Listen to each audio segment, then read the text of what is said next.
Assalamualaikum warahmatullahi wabarakatuh. Salam, Om Swastiastu, Namo Buddhaya, salam kebajikan. Pagi. Yang terhormat Bapak Dr. Insinyur Iwan Taruna, MA CNN, selaku Rektor Universitas Jember. Yang kami hormati Ibu Dr. Lin Erianti, SMA, selaku Ketua Pusat Stender Universitas sebagai Ketua Komnas Republik Indonesia dan juga sebagai narasumber hari ini. Saudara Gilang Arianto, selaku Ketua Amnesty Chapter Universitas Cembung dalam diskusi publik hari ini. Kami selamat datang di kegiatan diskusi publik dalam rangka memperingati 16 Hari Anti Kekerasan Terhadap Perempuan atau 16 HAKTP. Saya, Raihana Adiba, selaku Master of Ceremony yang akan memandu jalannya acara pada hari ini. Sebelum acara ini dimulai, marilah kita panjatkan puji syukur kehadirat Allah Subhanahu wa Ta'ala yang Maha atas segala karunia kita dapat hadir pada kegiatan diskusi publik hari ini, Kamis 4 Desember 2025 dengan judul Ingatlah Marsinah, Lawan Kekerasan Terhadap Perempuan.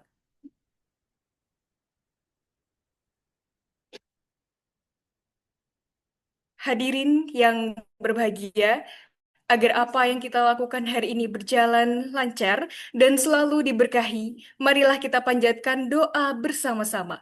Berdoa sesuai keyakinan masing-masing dapat dimulai.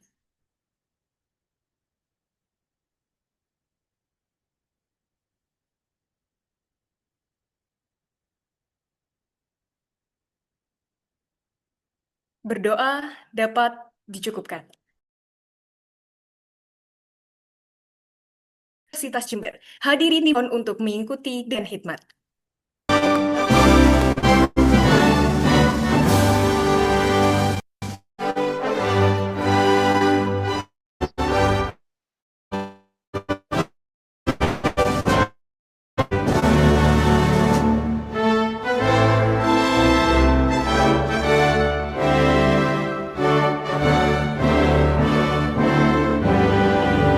Pengibaran surat suaranya pengibaran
diucapkan terima kasih. Memasuki sesi pemaparan materi dan diskusi hari ini akan dibantu oleh moderator kita. Kepada Kak Dia Orienta, dipersilahkan.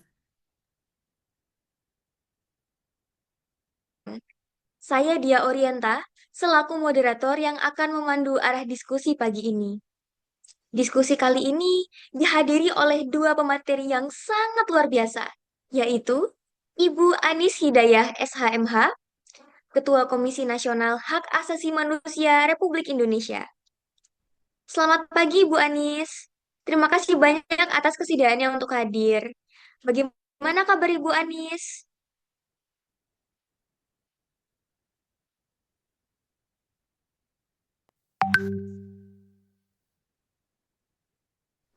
Alhamdulillah baik. Baik, senang mendengarnya Ibu. Kemudian pemateri kedua kita itu ada Ibu Dr. Linda Dwi Erianti, Esos MA, selaku Ketua dari Pusat Studi Gender Universitas Jember. Selamat pagi Ibu Linda, terima kasih banyak atas kesediaannya untuk hadir. Bagaimana kabar Ibu Linda?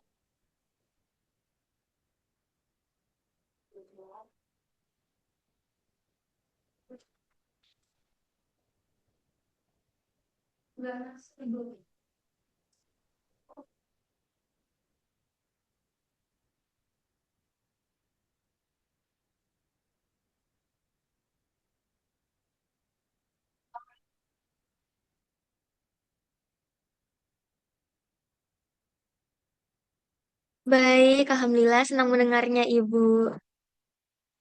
Marsina. Marsina adalah buruh pabrik arloji PT Catur Putra Surya di Sidoarjo pada era Orde Baru.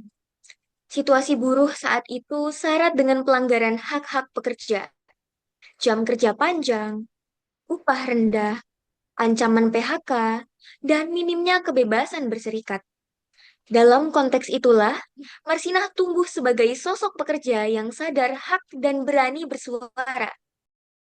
Pada awal Mei tahun 93, para buruh menuntut kenaikan upah serta menolak kebijakan sepihak perusahaan.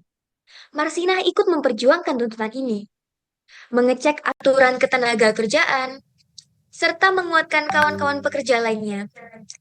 Aksinya tidak bersifat kekerasan, melainkan advokasi sederhana dari seorang buruh untuk hak dasar pekerja. Setelah aksi protes, beberapa buruh ditarik dan interogasi aparat. Marsinah yang aktif menanyakan nasib rekan-rekannya, kemudian menghilang pada tanggal 5 Mei tahun 93. 3 hari kemudian, jasadnya ditemukan di hutan Wilangan, Nganjuk, dengan tanda-tanda kekerasan berat. Pembunuhan Marsinah merupakan kekerasan berbasis gender dan kekuasaan. Seorang perempuan buruh yang dijadikan target karena keberaniannya menentang ketidakadilan struktural. Langsung saja teman-teman sekalian, kita mulai materi yang akan disampaikan oleh materi pertama kita. Kepada Ibu Anis, dipersilakan dalam waktu 3. Selamat pagi. Assalamualaikum warahmatullahi wabarakatuh. Yang saya hormati Bu Linda, moderator dan teman-teman yang hadir. Terima kasih sudah menyelenggarakan diskusi pada pagi hari ini dalam rangkaian Hari Anti Kekerasan 16 Hari Anti Kekerasan Terhadap Perempuan, sebuah kampanye yang sudah lama diinisiasi oleh Komnas Perempuan, tetangga kami di Jakarta. Rata-rata mahasiswa ya, adik-adik sekalian, mohon maaf nanti saya tidak bisa terlalu lama karena ada agenda yang tidak bisa saya tinggalkan. Saya mau sharing sedikit, temanya sangat penting, tetapi apa sesungguhnya konteks dengan perjuangan keadilan gender hari ini ya, dalam rangkaian hari kampanye 16 hari anti kekerasan terhadap perempuan. Tadi sudah disampaikan terkait dengan kasus Marsinah. Saya akan singgung sedikit kenapa Marsinah menjadi target dan bagaimana refleksi kasus kekerasan berbasis gender hari ini, baik yang dialami oleh buruh perempuan maupun kelompok yang lain sebagai vulnerable groups dalam konteks hak asasi manusia. kelompok rentan marginal itu memiliki satu tingkat kerentanan yang lebih besar dalam mengalami pelanggaran hak asasi manusia. Maka saya ingin menyampaikan kasus Marsina dan refleksi kekerasan berbasis gender. Beberapa saat yang lalu negara melalui presiden memberikan satu gelar pahlawan kepada Marsinah. Di sisi yang lain juga gelar pahlawan diberikan kepada presiden yang kala Marsinah dibunuh adalah sedang memimpin negara. Artinya di satu sisi kita eh, dihadapkan pada satu situasi apakah gelar pahlawan kepada Marsinah ini kemudian menjadi satu penanda bahwa Marsinah adalah satu tokoh penting, satu tokoh perempuan yang memperjuangkan tidak hanya nasibnya, tetapi juga nasib buruh perempuan pada saat itu yang kemudian menjadi korban kekerasan negara.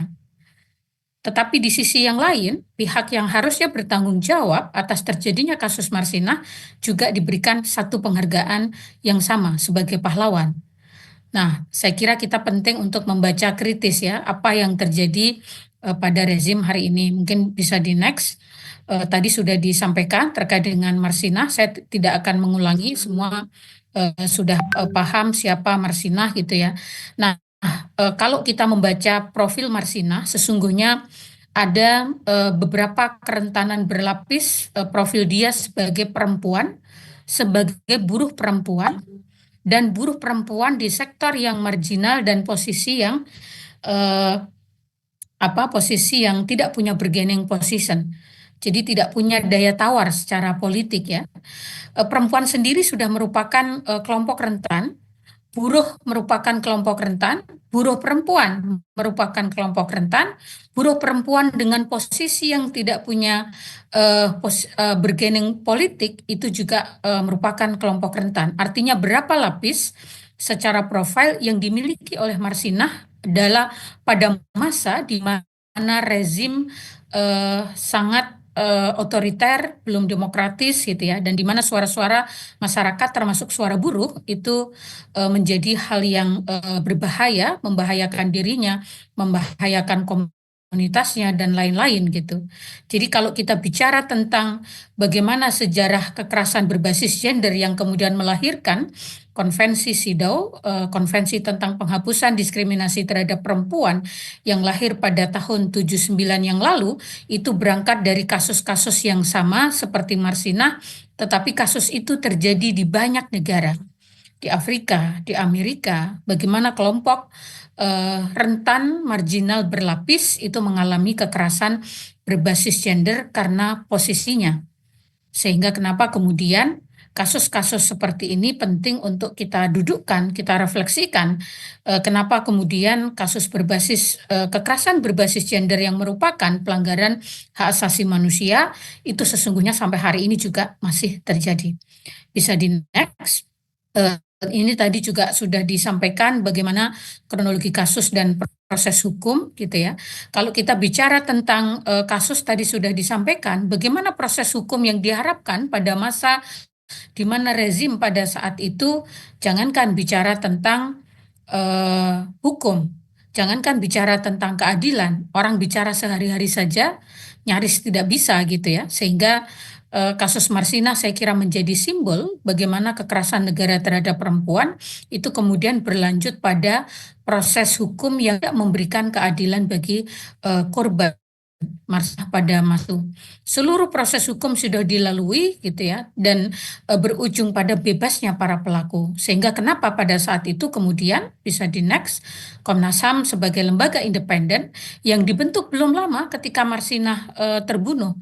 Marsinah terbunuh pada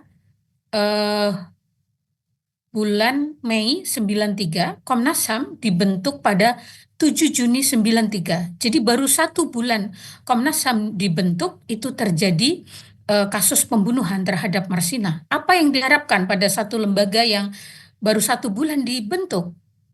Dan dibentuknya Komnas HAM itu juga sebagai sebuah tragedi politik pada saat itu di mana Indonesia sedang menghadapi satu situasi pelanggaran hak asasi manusia pasca referendum di Timur Timur yang kemudian terjadi banyak sekali kasus pembunuhan, dan kekerasan terhadap kelompok sipil yang menjadi atensi internasional. Pada saat itu Indonesia didesak untuk membawa kasus pada saat itu Yuda, mantan Menteri Luar Negeri, Said Ali, dan satu orang lagi itu mendorong manipulasi situasi pada saat itu, mengakali Presiden Soeharto agar mau menandatangani satu perpres pada tahun 93, Komnas HAM dibentuk. Untuk apa? Untuk meyakinkan dunia internasional bahwa kasus-kasus pelanggaran HAM yang terjadi, terutama Timur Timur, itu tidak perlu dibawa ke internasional, tetapi kemudian diselidiki di tingkat mekanisme hak asasi manusia nasional, yaitu Komnas HAM. Dan satu tahun kemudian, beberapa tahun kemudian, diperkuat dengan Undang-Undang Hak Asasi Manusia dan Undang-Undang Pengadilan HAM, Undang-Undang Nomor 26 Tahun 2000 tentang Pengadilan Hak Asasi Manusia. Nah, pada saat itulah kemudian Komnas HAM pada tahun 2000, persis pasca Undang-Undang 26 tahun 2000 tentang Pengadilan Hak Asasi Manusia dibuat, dan Komnas HAM diberikan kewenangan untuk menyelidiki satu peristiwa yang diduga merupakan pelanggaran hak asasi manusia. Komnas HAM membentuk satu tim penyelidikan untuk menyelidiki kasus Marsinah. Jadi kasus Marsinah diselidiki pada tahun 2000. Dan pada tahun 93 tentu Komnas HAM juga melakukan penyelidikan awal, belum sebagai dugaan pelanggaran HAM berat, karena pada saat itu Undang-Undang Pengadilan HAM belum dibentuk gitu ya. Dan pada saat itu kewenangan Komnas HAM baru dengan Kepres, karena Undang-Undang Hak Asasi Manusia dibentuk tahun 99. Jadi dengan kewenangan terbatas, Komnas HAM melakukan penyelidikan awal, dan indikasinya adalah terjadinya keterlibatan militer pada masa itu. Kemudian pasca Undang-Undang 26 tahun 2000 disahkan, Komnas HAM melakukan penyelidikan kembali gitu ya. Tetapi kemudian Komnas HAM membuka kembali kasus Marsinah karena desakan banyak pihak pada tahun 2013, pada bukti-bukti baru untuk memutuskan membuka kembali, mengusut kembali kasus pelanggaran HAM berat terhadap Marsinah. Dan sampai beberapa tahun kemudian Komnas HAM belum mengumumkan apakah terjadi pelanggaran HAM berat dalam kasus Marsinah berdasarkan ICC, Kovenan tentang Statuta Roma, sebuah tragedi yang disebut sebagai atau against dilakukan secara sistematis. Ada serangan terhadap penduduk sipil. Pada saat itu Komnas HAM diindikasikan mengalami kesulitan dan tantangan gitu ya, sehingga sampai beberapa tahun kemudian tidak diumumkan Marsinah sebagai korban pelanggaran HAM berat. Nah, tentu dari perspektif pidana, ketika tahun 94 kasus Marsinah sudah putus sampai Mahkamah Agung, semua pelakunya bebas, tidak ada jalan lain gitu. Tetapi dalam konteks pelanggaran HAM berat yang tidak mengandung unsur daluarsa, Komnas HAM masih punya kewenangan untuk menyelidiki kembali, tetapi tidak menemukan adanya pelanggaran HAM berat. Nah, apakah saat ini kemudian Komnas HAM bisa gitu ya melakukan penyelidikan kembali, membuka kembali? Ya tentu bisa ketika Komnas HAM menemukan bukti-bukti baru gitu ya, yang itu kemudian bisa mendukung adanya pelanggaran HAM berat dalam kasus pembunuhan terhadap Marsinah, tetapi itu belum dilakukan. Next. Nah, saya kira saya ingin menunjukkan ini dokumen sangat berharga. Mungkin adik-adik tidak pernah melihat, karena ini adalah hasil penyelidikan pertama yang dilakukan Komnas HAM dengan kewenangan hanya dengan Kepres gitu ya. Belum berbasis undang-undang. Komnas HAM 93 sudah menunjukkan independensinya menyelidiki kasus Marsinah dan mengindikasikan adanya dugaan keterlibatan militer pada masa itu yang tidak tersentuh hukum sama sekali gitu.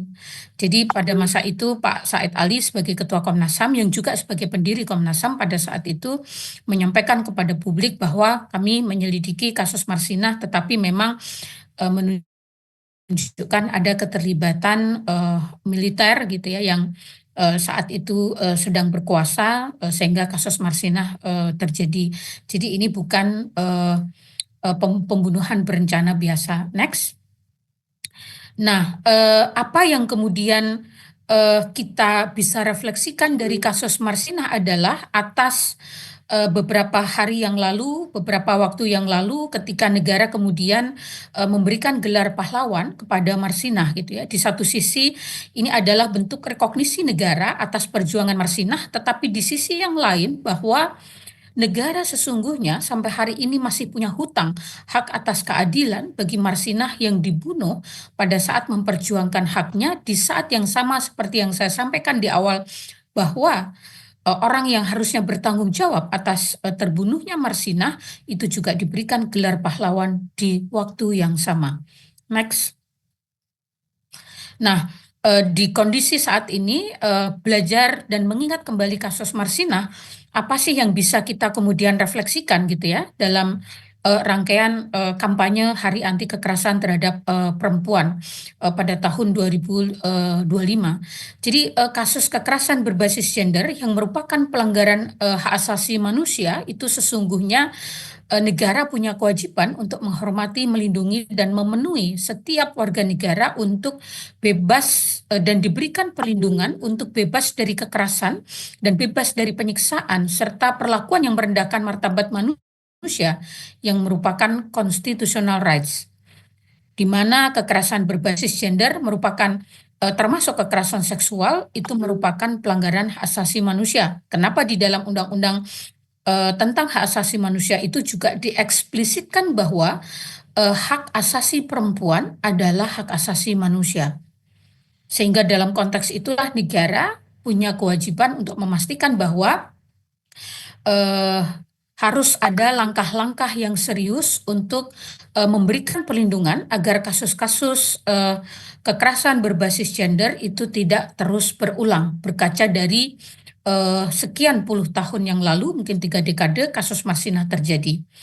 Nah, dalam konteks politik legislasi kita, memang ada sejumlah regulasi yang sudah dihadirkan oleh negara, antara lain Undang-Undang Nomor 7 Tahun 84 tentang ratifikasi Konvensi CEDAW, Undang-Undang tentang penghapusan tindak pidana perdagangan orang, Undang-Undang tentang penghapusan kekerasan dalam rumah tangga, dan Undang-Undang Tindak Pidana Kekerasan Seksual. Ini adalah sejumlah regulasi nasional yang ditujukan untuk memberikan perlindungan khusus kepada perempuan, bentuk hadirnya negara untuk menghapus segala bentuk kekerasan berbasis gender, apakah terhadap perempuan, terhadap anak, masyarakat adat, penyandang disabilitas, dan kelompok rentan lainnya. Nah, tentu saja kehadiran satu undang-undang itu hanya menunjukkan satu komitmen awal ya dalam bentuk legislasi di mana negara hadir memberikan perlindungan. Tentu tidak cukup karena undang-undang harus ada yang menjalankan, harus ada yang memastikan, harus ada penegakan hukumnya.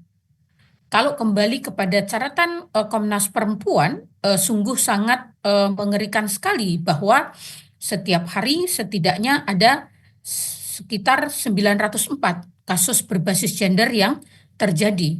Mungkin di Jember, mungkin di tempat lain, mungkin di kampus, di pesantren, di ruang-ruang kerja di mana buruh perempuan sedang bekerja untuk menafkahi keluarga.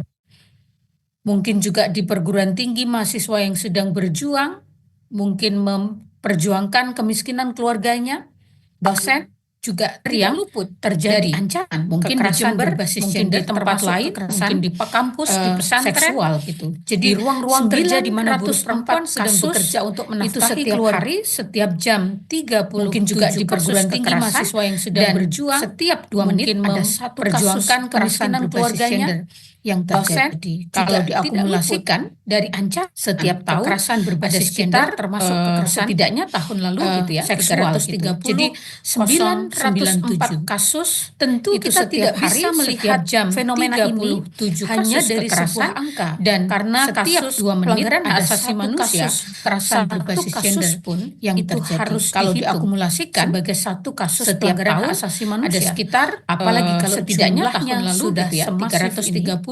Artinya kita dalam situasi darurat, tentu kita tidak bisa melihat belum fenomena ini untuk hanya dari perlindungan secara nyata karena kasus pelanggaran hak asasi manusia, termasuk perempuan, kasus dari pun ancaman itu harus kasus dihitung kekerasan berbasis sebagai satu gender kasus pelanggaran yang hak hari asasi ini manusia. terjadi, Apalagi kalau hampir di jumlahnya semua sudah ruang semasif publik kita, yang seharusnya seharusnya kita kita dalam dalam situasi situasi itu darurat digunakan bagaimana untuk negara melindungi belum perempuan, berhasil memperkuat kapasitas untuk perempuan memberikan di lembaga-lembaga perlindungan secara pendidikan, nyata, lembaga untuk menghindarkan pesantren, kelompok-kelompok berbasis rentan agama, termasuk perempuan dan dari bahkan ancaman lembaga kasus negara. kekerasan Banyak kasus berbasis yang gender masih yang terjadi hari di ini lembaga-lembaga terjadi negara. hampir di Komnas HAM juga semua terus ruang publik menerima kita, kasus-kasus yang terkait seharusnya dengan ruang-ruang publik itu tindak pidana digunakan kekerasan untuk seksual, tindak melindungi pidana perdagangan perempuan, orang, memperkuat tindak kapasitas pidana perempuan di lembaga-lembaga kekerasan pendidikan, dalam rumah lembaga tangga dan pesantren, lain-lain, lembaga berbasis termasuk agama, kasus-kasus dan bahkan kekerasan lembaga dan negara. diskriminasi Banyak terhadap kasus yang perempuan masih terjadi dan di lembaga-lembaga minoritas negara. orientasi Komnas HAM gender juga ya. terus Jadi menerima betapa kasus-kasus fenomena terkait ini dengan ingin menunjukkan tindak pidana sesungguhnya kekerasan seksual, tindak kita pidana masih perdagangan punya orang, tantangan tindak yang sangat pidana besar.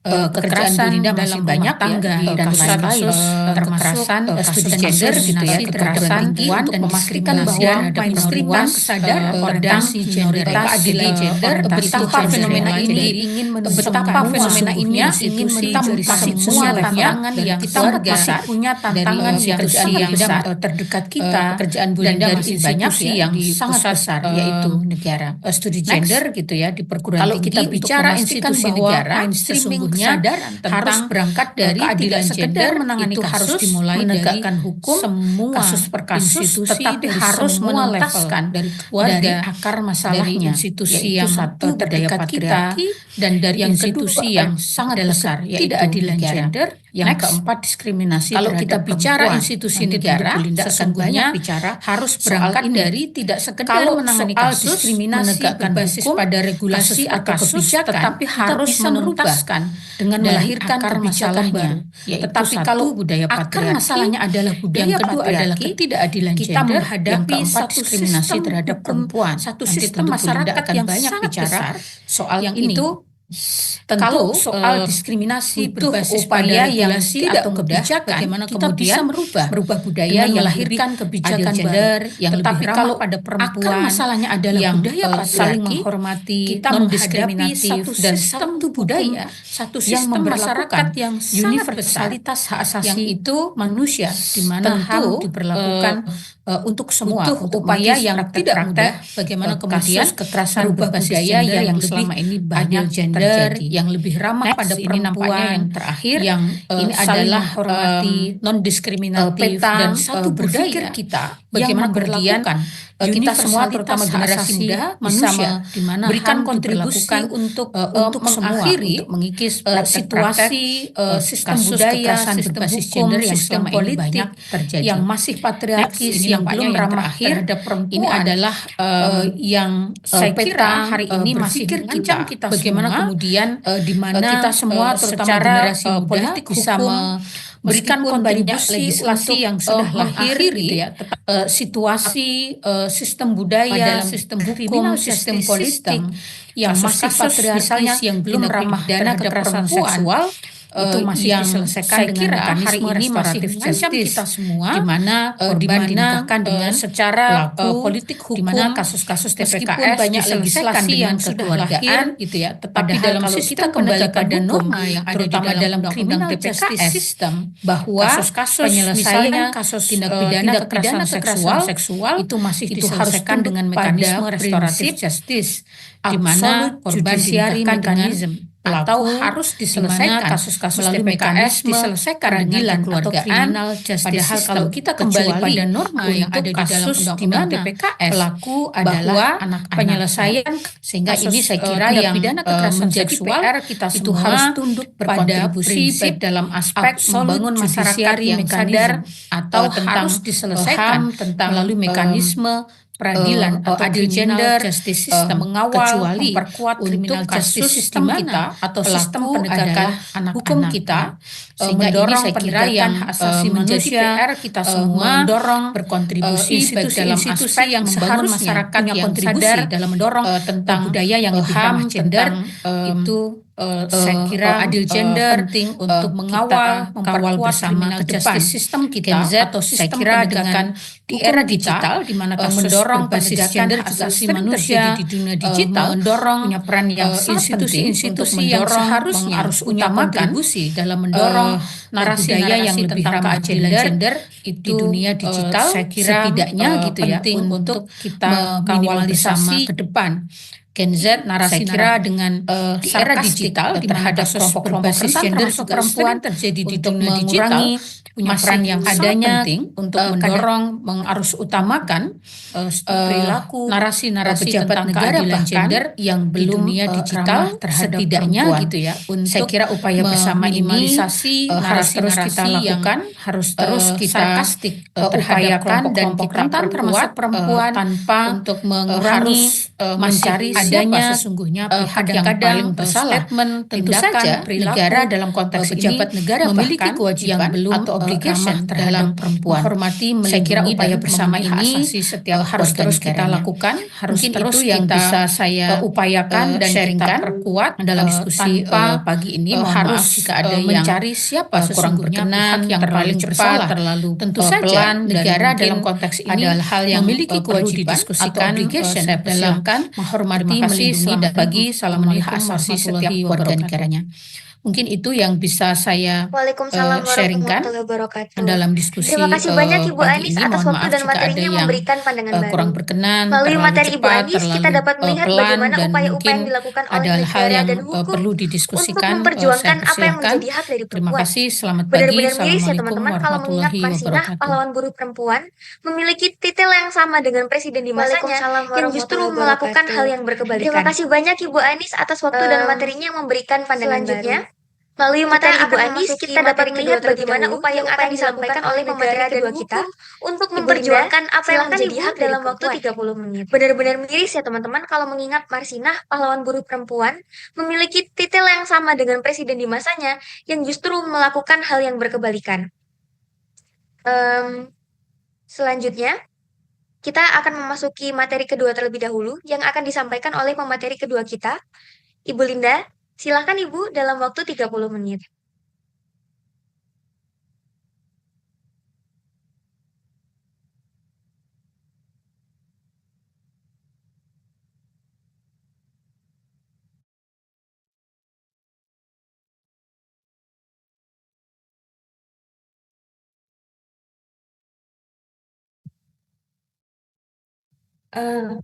Mohon maaf. Selamat pagi menjelang siang semuanya. Assalamualaikum warahmatullahi wabarakatuh. Bu Anis masih adakah di Zoom? Terima kasih kehadirannya Bu Anis. Kapan-kapan kita tunggu untuk hadir langsung di Jember. Baik, mohon maaf. Selamat pagi menjelang siang semuanya. Saya akan menyampaikan beberapa hal terkait dengan yang tema hari ini. Jadi mungkin apa yang ingin saya sampaikan sejalan dengan yang sudah disampaikan oleh Bu Anis. Mengenai kronologi juga tadi sudah disampaikan oleh moderator, saya tidak perlu mengulang lagi. Saya ingin menekankan bahwa kenapa setelah sekian tahun berlalu kita masih perlu mengingat Marsinah. Jawabannya adalah karena itu bukan cerita sejarah yang usang. Fenomena buruh perempuan itu masih seperti pada saat zaman Marsinah, atau bisa jadi lebih parah dari situasi saat itu. Nah, nanti kita cek ulang apakah yang saya katakan ini benar. Kita melihat dulu fenomena kekerasan ini. Mungkin situasi pada zaman Marsinah itu berbeda dengan era sekarang. Harapannya sih kita ya dengan situasi yang berubah, kesejahteraan buruh, hak asasi manusianya itu bisa terjamin. Tapi ternyata tunggu dulu, kita cek data dulu. Yang pertama, kalau kita berbicara tentang kekerasan langsung yang dialami oleh buruh perempuan, di situ sudah pasti pikiran kita mengarah pada kekerasan fisik dan psikologis. Kekerasan psikologis itu bisa jadi langsung juga berdampak pada kekerasan fisik. Kita bicara tentang tekanan target produksi yang ekstrim. Kita banyak mendengar bahwa perempuan buruh itu tidak memiliki pilihan selain mengikuti aturan yang berlaku di pabrik atau di tempat dia bekerja. Maka tekanan target produksi dengan adanya fenomena fast fashion, di mana ya kalian Gen Z tahu dong kalau pakai baju, kemudian baju itu sudah diupload di medsos, itu artinya baju kalian sudah usang. Kalian perlu membeli baju baru. Nah, tanpa kita sadari, kebiasaan kita yang itu disambut oleh kapitalis dengan membuat tren fast fashion itu. Kita harus berganti baju karena baju yang sudah kita pakai dan kita upload fotonya di medsos itu menjadi usang. Permintaan akan baju-baju baru ini menjadi sangat besar. Selain itu membebani lingkungan, akhirnya berdampak pada buruh. Buruh dipaksa untuk memenuhi target produksi karena permintaan yang sangat besar itu. Akhirnya apa? Dia diintimidasi untuk cuti yang bisa jadi bayaran yang diberikan juga nggak worth it gitu. Kemudian juga kalau kalian tahu di banyak industri perempuan buruh itu bahkan jadwal ke toilet itu saja dijatah, dibatasi. Nah, target tekanan produksi ini berdampak luar biasa, yang mungkin juga akhirnya dampak pada kesehatan. Belum lagi perempuan yang bekerja di pabrik rokok ataupun di pabrik-pabrik mungkin obat-obatan atau kimia seringkali tidak menggunakan alat pelindung yang memadai. Yang sudah pasti itu juga dampaknya nanti kepada kesehatan reproduksi maupun kesehatan yang lainnya. Berikutnya, ancaman yang lebih nyata, intimidasi, hukuman fisik, verbal dari pimpinan, dari mandor, atau bahkan dari aparat negara yang harusnya melindungi mereka ketika mereka menuntut haknya. Mereka hanya menuntut haknya, seperti yang terjadi pada Marsina, tapi justru diintimidasi, mungkin dianiaya, mungkin dipecat. Berikutnya kekerasan seksual. Dalam situasi, dalam tanda kutip biasa, kekerasan seksual seringkali dianggap wajar, seringkali ditutup-tutupi karena adanya hierarki relasi kuasa di industri, di mana perempuan seringkali menjadi pekerja kelas rendahan. Dan beberapa waktu lalu sempat viral itu, kalau mau memperpanjang kontrak harus ada transaksi seksual dengan pimpinan. Nah, apa yang bisa dilakukan buruh? Ketika mereka merasa tidak ada pilihan, mereka masuk dalam kekerasan yang tidak pernah berakhir. Itu yang terjadi. Nah, tadi Bu Ani sudah menyampaikan sebenarnya kenapa bisa seperti itu. Karena adanya struktur yang timpang, struktur yang eksploitatif. Struktur yang eksploitatif itu apa? Tadi Bu Anies menyebutkan ada patriarki di situ. Iya, patriarki sudah bekerja tubuh dan diri perempuan, kemudian mewujud dalam aturan kebijakan sistem sosial dan seterusnya. Dan parahnya, dalam konteks buruh, hal itu dipertegas dengan adanya sistem kapitalis yang mengeksploitasi perempuan sebagai kelompok kelas yang berada di bawah laki-laki. Kita cek ulang pernyataan ini. Segregasi pekerjaan dan devaluasi kerja perempuan, apa artinya? Perempuan dianggap memiliki kemampuan yang spesifik. Artinya, kemampuan spesifik ini bukan berarti penghargaan lebih loh ya untuk perempuan, tapi justru digunakan sebagai alasan untuk memberikan upah rendah bagi perempuan. Karena perempuan seringkali ditempatkan pada kerja-kerja yang dianggap tidak memerlukan skill khusus. Jadi menjadi buruh di pabrik rokok, di pabrik garmen. Mereka hanya mengerjakan sesuatu yang sifatnya rutinitas yang tidak memerlukan dianggap tidak memerlukan keahlian khusus. Tapi di situ sebenarnya industri bisa mengambil nilai lebih karena perempuan lebih teliti dan lebih telaten, lebih tekun, lebih nurut gitu. Tapi ya itu tadi, dalam konteks patriarki dan dalam konteks kapitalis itu tidak pernah dihargai, hanya dihargai sebagai bagian dari alat dan sistem produksi. Kemudian beban ganda, jangan dikira ketika kita berbicara tentang buruh perempuan itu urusannya hanya dengan pabrik atau industri yang mempekerjakan, tidak. Karena ternyata di dalam rumah tangga mereka masih harus melakukan berbagai jenis pekerjaan domestik yang sudah pasti ini imbasnya kepada kelelahan fisik, bisa jadi sakit, bisa jadi tekanan psikologis, bisa jadi tidak produktifnya dia bekerja di ruang publik. Berikutnya, hambatan terhadap organisasi dan keadilan prosedural terkait dengan serikat buruh. Nah, kita bisa cek ulang ini. Cara kerja serikat buruh. Proporsi perempuan dalam serikat buruh sedikit. Meskipun kenyataannya buruh perempuan itu jumlahnya lebih banyak.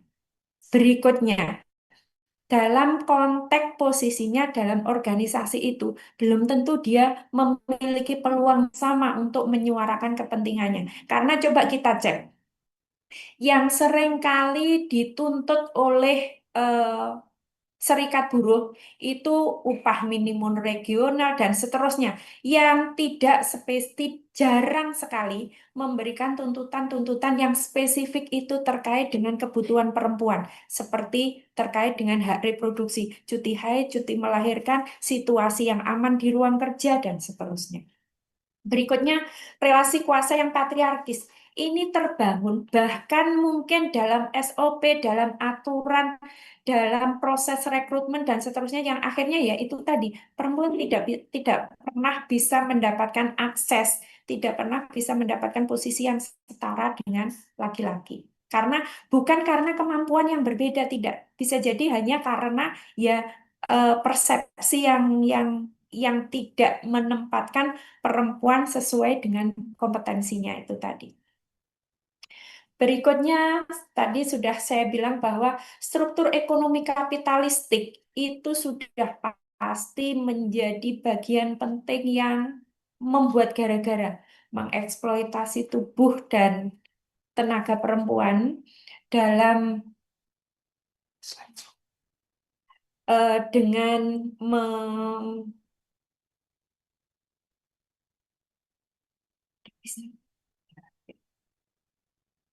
jadi perempuan mendapatkan upah rendah. Kontrak pendek bisa jadi kontrak pendek ini sengaja dikondisikan untuk membuat perempuan lebih rentan dan dia tidak memiliki pilihan yang lain selain terikat dalam situasi yang tidak menguntungkan itu. Kemudian union busting ini upaya untuk melemahkan serikat buruh, serikat kerja, serikat perempuan. Kemudian ada global supply chain ya seperti yang saya katakan tadi, urusan dengan alur pasok global yang artinya ini berpengaruh terhadap kebijakan pemerintah. Pemerintah dalam membuat kebijakan dalam konteks dia dihegemoni oleh patriarki dan kapitalis, maka yang muncul selalu bagaimana kita mengundang investor asing, bagaimana Indonesia itu menjadi negara yang nyaman untuk investasi. Kita memburuh yang sebenarnya yaitu warga kita, itu yang harusnya kita lindungi pertama. Kemudian kalau kita bicara hal yang lain, interseksi, tadi Bu Anies juga sudah menyinggung tuh, sudah perempuan dari kelas rendah, tingkat pendidikan rendah, keterampilan terbatas, status kontrak yang tidak pasti, kemudian sistem perpindahan dalam sistem industri itu sendiri juga akan semakin membuat perempuan itu rentan. Dan yang terpenting, kapitalis menjaga kerentanan ini untuk mempertahankan sistem produksi mereka dan mereka mendapatkan banyak dari sistem ini. Berikutnya, kedua kekerasan itu tidak berjalan sendiri. Kekerasan langsung, kekerasan struktural itu dilegitimasi oleh kultural, dilegitimasi oleh kita. Perempuan itu tabah dan sabar. Jadi telaten juga, teliti juga, maka cocok untuk kerja-kerja tertentu dengan upah rendah. Dan bahkan di upah rendah pun nggak apa-apa, toh dia bukan kepala keluarga. Yang wajib menafkahi itu kan suami. Sehingga eh, akhirnya ya kalau misalnya ada eh, PHK, ada keputusan harus mengurangi tenaga kerja di beberapa sektor itu biasanya perempuan yang mempekerjakan perempuan itu stigmanya berbiaya tinggi. Harus memberikan cuti hamil, cuti haid, cuti melahirkan, harus memfasilitasi situasi tertentu sehingga untuk menghilangkan mereka daripada menambah biaya yang macam-macam itu. Belum lagi agama atau tradisi yang menempatkan perempuan ya sudahlah kodratnya di rumah gitu. Maka seringkali kalau perempuan mengalami kekerasan atau mengalami situasi yang tidak menguntungkan di luar sana, maka dengan enak kita ngomong, lah memang perempuan tempatnya di rumah, apa nggak pulang aja kan aman di rumah. Itu masih seperti itu. Berikutnya normalisasi kekerasan berbasis gender. Patriarki yang mengatakan ini, tapi dalam kultur kultur industri ini sekali lagi diperkuat oleh kapitalis. Jadi penindasan yang dialami oleh perempuan itu sekali lagi eh, double. Kemudian normalisasi pelecehan seksual di luar kerja, yaitu tadi perpanjangan kontrak dengan transaksi seksual itu dianggap dalam tanda kutip wajar. Tapi anehnya masyarakat juga masih menganggap ketika itu terjadi yang salah adalah perempuan. Kenapa mau? Padahal dalam konteks ini kita bisa memahami mungkin nggak ada pilihan lain bagi perempuan. Dan saya yakin perempuan tidak dengan senang dan gembira melakukan itu. Nah, kemudian untuk solusi apa yang bisa kita lakukan? Ini nanti yang mungkin bisa kita diskusikan ya, karena solusi di atas kertas itu lebih mudah kita rumuskan. Tapi ketika melihat realitas di lapangan, ternyata itu sangat sulit. Sulitnya bukan karena ini membutuhkan sesuatu yang secara teknis susah, enggak. Tapi karena adanya sekali lagi, hal yang terpenting di sini adalah karena adanya patriarki dan kapitalis yang melekat dalam semua sistem itu. Yang artinya apa? Kita sudah ada Undang-Undang TPKS, Bu Anies juga menyebutkan tuh tadi beberapa aturan sebenarnya sudah bisa digunakan untuk melindungi buruh perempuan. Tapi bagaimana implementasinya? Kalau terkait dengan perempuan, apalagi buruh, implementasi aturan ini bisa, oh tunggu dulu, oh ini urusannya dia untuk memproses bisa jadi tidak memiliki sumber daya dan seterusnya, tidak mendapatkan dukungan. Nah, itu menjadi faktor yang mempersulit juga. Kemudian berikut yang harus dilakukan sebenarnya pemerintah harus bertanggung jawab tuh revisi undang-undang ketenagakerjaan yang sudah pasti harus menjamin upah yang layak, melarang sistem yang eksploitatif dan seterusnya. Ini juga solusi ini gampang kita sampaikan. Tapi bayangkan respon dari pemerintah, dari pengusaha yang memang dalam pikirannya ya mereka sudah sangat kapitalistik, sangat patriarkis, maka itu sekali susah untuk dilakukan. Jadi saya ingin menutup apa yang saya sampaikan dengan saya nggak tahu ini bisa disebut puisi atau apa, tapi saya ingin membacakan ini.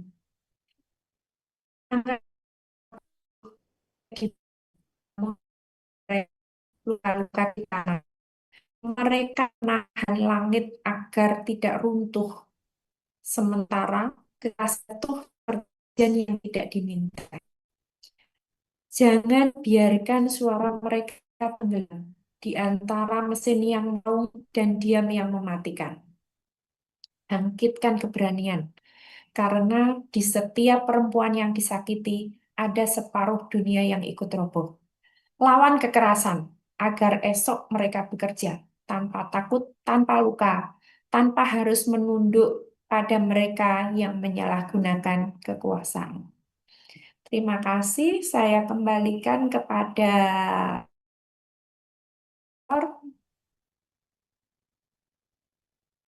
Cantik sekali puisinya Ibu. Terima kasih atas materinya yang sangat informatif dan bermanfaat. Ternyata, teman-teman, permasalahan kekerasan terhadap perempuan adalah permasalahan yang struktural dan tidak semudah itu untuk dituntaskan. Maka harus kita perjuangkan sebagaimana yang sudah disampaikan oleh Ibu Anis dan Ibu Linda. Teman-teman sekalian, rasanya belum afdol ya kalau belum mendengarkan pengalaman langsung. Perempuan yang pergi jauh dari tanah airnya untuk berjuang mencari nafkah. Maka dari itu, kali ini kita juga akan menghadirkan dua perempuan hebat yang akan membagikan pengalaman hidupnya, yaitu Ibu Maria Ulfa dan Ibu Vita Fatima, selaku ex-tenaga migran Indonesia. Selamat pagi, Ibu Maria dan Ibu Vita. Selamat pagi. Silakan kepada Ibu Maria terlebih dahulu untuk dapat membagikan pengalaman Ibu dalam waktu 5 menit. Waktu dan tempat dipersilakan. Assalamualaikum warahmatullahi wabarakatuh. Perkenalkan, nama saya Maria Ulfa. Udah kameranya udah. Perkenalkan, nama saya Maria Ulfa. Terdengar nggak ya, Mbak? Terdengar. Dengar, Ibu. Nama saya Maria Ulfa. Saya pernah pekerja migran dari Arab Saudi sama Abu Dhabi. Saya sekarang sebagai ketua Desbumi, Mbak, Desa Peduli Buruh Migran. Jadi saya akan sedikit sharing pengalaman saya menjadi pekerja migran. Pertama itu saya itu direkrut waktu dulu berangkat itu direkrut oleh calo yang berada di desa saya ya, Mbak ya, dengan iming-iming, pokoknya yang manis-manis, janji manis kayak gitu. Jadi akhirnya saya tergiur, kondisi ekonomi saya memang sulit waktu itu, dan akhirnya saya tergiur. Oh ternyata masih ada orang baik, itu waktu dulu. Masih ada orang baik yang membantu saya gitu. Ternyata calo itu bukan penolong, ternyata itu malah menjerumuskan gitu. Tahu-tahu kalau saya sudah bergabung dengan Desbumi ini, Mbak, bahkan tahunnya. Dan akhirnya saya direkrut itu terus berangkat, Mbak, berangkat ke Abu Dhabi yang pertama. Berangkat di Abu Dhabi, di situ juga data saya dipalsukan, tidak diberitahu perjanjian kerja itu nggak dikasih tahu, perjanjian kerja nggak dikasih tahu. Jadi akhirnya saya berangkat itu nggak tahu hak-hak saya gitu, apa saja hak saya nggak tahu, nggak diberitahu. Jadi minim lah, nggak punya bekal sama sekali. Akhirnya pokoknya intinya saya berangkat, udah bekerja ke luar negeri, dan di sana itu anaknya itu majikan saya 12, tapi di sana pekerjanya 2 orang.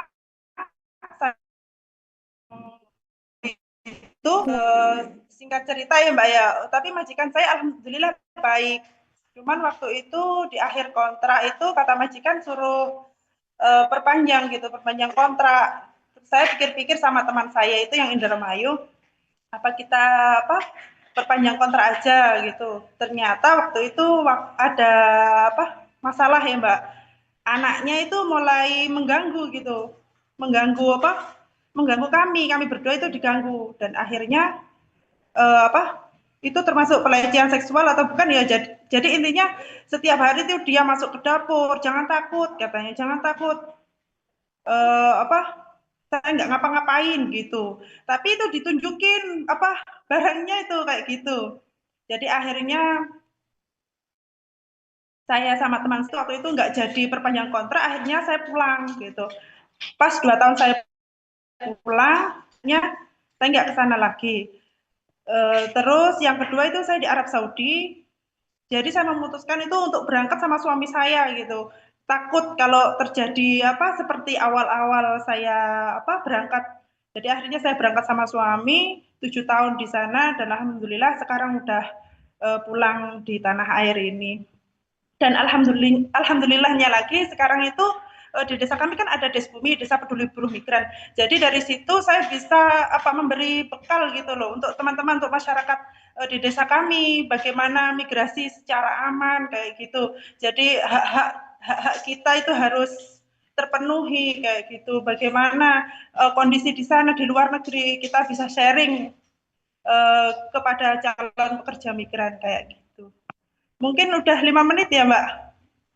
Mungkin itu saja yang dapat saya sampaikan. Kurang lebihnya mohon maaf. Wassalamualaikum warahmatullahi wabarakatuh. Waalaikumsalam warahmatullahi wabarakatuh. Terima kasih banyak Ibu Maria selaku Ketua Desbumi atas pengalamannya. Ibu Maria hebat sekali sudah berjuang dan bertahan sampai saat ini. Kami semua salut dan semoga teman-teman perempuan lainnya juga turut berjuang seperti Ibu Maria. Selanjutnya, Ibu Vita dipersilakan untuk membagikan pengalaman Ibu dalam waktu 5 menit. Kepada waktu dan tempat dipersilahkan. Assalamualaikum warahmatullahi wabarakatuh. Nama saya Vita Fatima, saya dari Desbumi Sidomulyo. Saya juga sebagai anggota PPD di Desa Sidomulyo. Pengalaman saya dulu menjadi purna pekerja migran di Taiwan. Saya berangkat pada tahun 2008 dan pada saat berangkat saya meninggalkan 2 anak yang masih batita dan balita karena usianya terpaut 22 bulan aja. Dan itu sangat berat sekali. Eh, Pas ketika saya mau berangkat, karena saya lagi shock ya, meninggalkan 2 anak. Waktu di BT itu saya sakit parah, eh, tipes yang levelnya termasuk parah. Dan saat mau itu dipending terus, dan pada akhirnya suami saya yang pada saat itu membuat surat pernyataan agar saya segera diberangkatkan dengan resiko apapun, dia siap menanggungnya. Kata orang Jawa, tega urip, tega patinya gitu. Setibanya saya di sana itu, saya nyampe di bandara itu saya kena karantina jadinya karena saya berangkat dalam kondisi badan tidak sehat, tetap terpantau dan kena wajib lapor setiap seminggu. Nyampe kaget, orang apa yang saya jaga itu kan seorang nenek dan tinggal sendiri. Tapi rumahnya 6 lantai dan itu sangat lebar sekali. Satu lantai itu 1 hari. Dan selain membersihkan rumah itu, saya juga membersihkan rumah anaknya yang panjangnya hampir sama dengan rumah sakit yang berhadapan-hadapan. Dan 1 lantai itu saya mengerjakannya 1 minggu itu nggak selesai. Jadi nggak kurang. Terus di selain sisi juga untuk beribadah selalu dipermasalahkan. Kenapa kamu sholat terus? Kenapa kamu orang Muslim sehari sholatnya banyak kali? Dan itu sama majikan dilaporkan ke agensi. Agensi datang marah-marah. Kamu ini ya bukan untuk beribadah saja gitu. Jadi itu sangat memberatkan gitu. Hak-hak saya sebagai pekerja dan juga saya sebagai manusia itu tidak diberikan secara baik.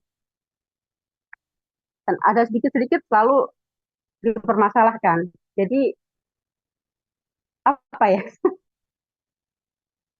Kepinginnya kerja secara nyaman dan di saat bekerja juga bisa menjalankan ibadah ibadah salat saya, dan itu membuat saya menjadi terganggu dan uh, cukup sekali itu aja saya jadi pekerja migran. Mudah-mudahan ke depannya saya bisa stay dan berusaha di rumah saja di Indonesia karena sebaik-baiknya di negeri orang masih lebih enak di negeri sendiri. Dan saya waktu itu juga memutuskan untuk tidak sampai finish kontrak karena eh, yang di rumah suami saya itu juga menghabiskan uang hasil saya bekerja juga. Jadi saya memutuskan untuk pulang sebelum finish kontrak dan membesarkan kedua anak saya sambil eh, usaha kecil-kecilan di rumah. Begitu saja cerita saya. Terima kasih. Assalamualaikum warahmatullahi wabarakatuh. Waalaikumsalam warahmatullahi wabarakatuh. Terima kasih banyak Ibu Vita sudah berbagi pengalamannya, Ibu. Ibu Vita luar biasa sekali.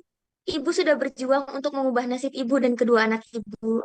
Ini menjadi pengingat kita, teman-teman, bagaimana diskriminasi terhadap perempuan sangatlah tidak manusiawi. Semoga teman-teman juga dapat turut berjuang seperti Ibu Vita. Selanjutnya adalah sesi yang ditunggu-tunggu oleh teman-teman audiens sekalian, yaitu sesi tanya jawab. Silakan kepada teman-teman audiens untuk raise hand terlebih dahulu apabila ingin bertanya.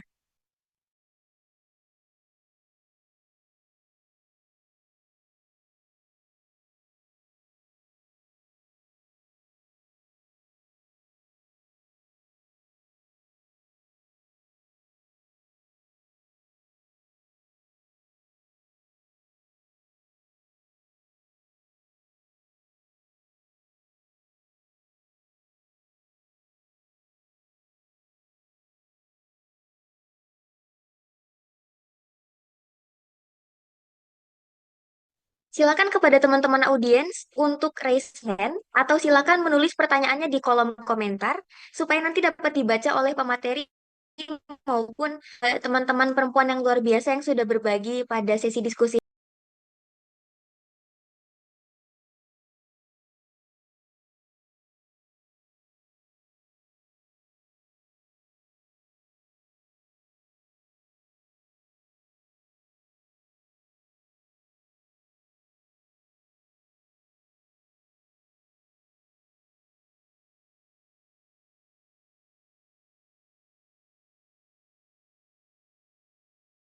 Kalau begitu, saya akan memanfaatkan kesempatan ini. Saya selaku moderator izin ingin bertanya terlebih dahulu.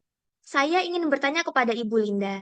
Kepada Ibu Linda, lantas kita sudah melihat bagaimana permasalahan mengenai kekerasan terhadap perempuan ini adalah permasalahan yang sangat stigma, yang sangat berhubungan dengan stigma. Lantas, apa yang dapat kita lakukan sebagai perempuan untuk dapat mengatasi stigmatisasi tersebut?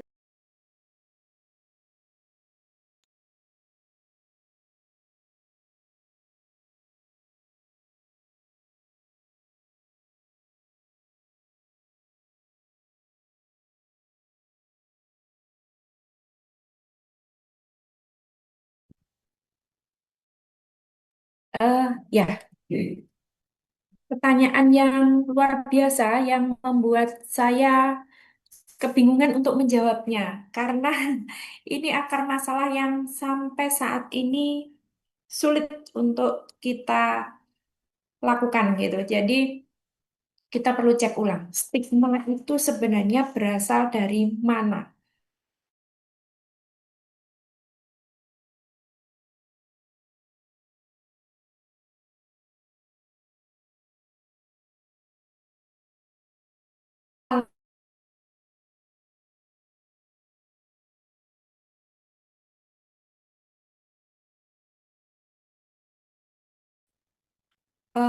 Suara saya tidak terdengarkah?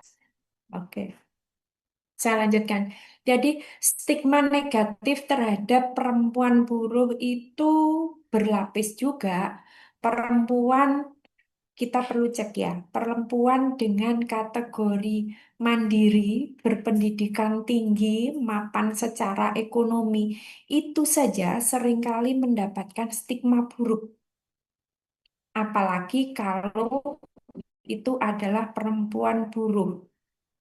Jadi, stigma buruk itu bisa jadi berlapis karena dalam konteks ini perempuan yang dianggap kelas rendah, berpendidikan rendah, tingkat keterampilannya rendah, cara komunikasi publiknya tidak dianggap tidak seperti perempuan yang terdidik, maka dia mengalami kekerasan lagi terkait dengan kondisi dia yang seperti itu. Sehingga kita bisa cek ulang kalau ada perempuan protes, buruh perempuan protes, demo yang ada di pikiran kita apa? Mereka itu kelompok masyarakat yang emosional, yang kemudian kita persepsikan demonstrasi yang dia lakukan itu mengganggu ketertiban publik. Kita bahkan saya masih sering mendengar loh mahasiswa mempersepsikan demonstrasi itu adalah cara barbar untuk mengekspresikan atau untuk memberikan tuntutan. Kenapa sih demo? Apa nggak ada cara lain yang lebih elegan, yang lebih sopan, yang tidak mengganggu kepentingan publik dan lain sebagainya? Itu bahasa-bahasa kaum intelektual yang seolah-olah terpisah, seolah-olah melihat kelompok perempuan buruh ini sebagai sosok yang lain, yang berbeda gitu. Jadi perempuan sendiri sudah seringkali dianggap sebagai lian. Nah, kelompok buruh ini kelianannya double-double karena ada segregasi bahkan di antara perempuan sendiri. Maka satu hal yang perlu kita lakukan adalah hancurkan tembok pembatas antar perempuan sendiri. Setidaknya itu penting. Karena apa? Perempuan itu mengalami kekerasan yang bentuk kekerasannya adalah adanya pagar pembatas di antara perempuan yang itu sebenarnya juga dibangun oleh sistem patriarki dan sistem kapitalis. Nah, apa? Coba kita lihat, ketertindasan perempuan buruh itu yang menindas bisa jadi bukan cuma laki-laki loh, tapi juga perempuan yang patriarkis dan kapitalis. Kalau perempuan yang kapitalis dan patriarkis itu berubah dan menjadi perempuan yang punya solidaritas dan semangat perempuan, dukung perempuan, maka situasi ini akan berubah. Jadi yang pertama, di antara perempuan, ayo kita belajar. Singkirkan tembok pembatas antar perempuan. Kita eh, pastikan standpoint kita itu berdiri setara, sejajar, setidaknya sesama perempuan. Kita harus memahami ini sebagai proses di mana perempuan melakukan kesalahan pun itu bisa jadi karena kondisi yang memaksa mereka. Mereka demonstrasi dengan cara merusak pun itu mungkin karena dia selama ini tidak pernah didengar. Maka hal itu yang sebenarnya menjadi penting untuk kita perhatikan. Berikutnya, stigma yang menganggap bahwa perempuan tidak memiliki kontribusi besar terhadap perekonomian negara. Itu adalah stigma juga yang selalu dibangun oleh kaum kapitalis dan patriarkis.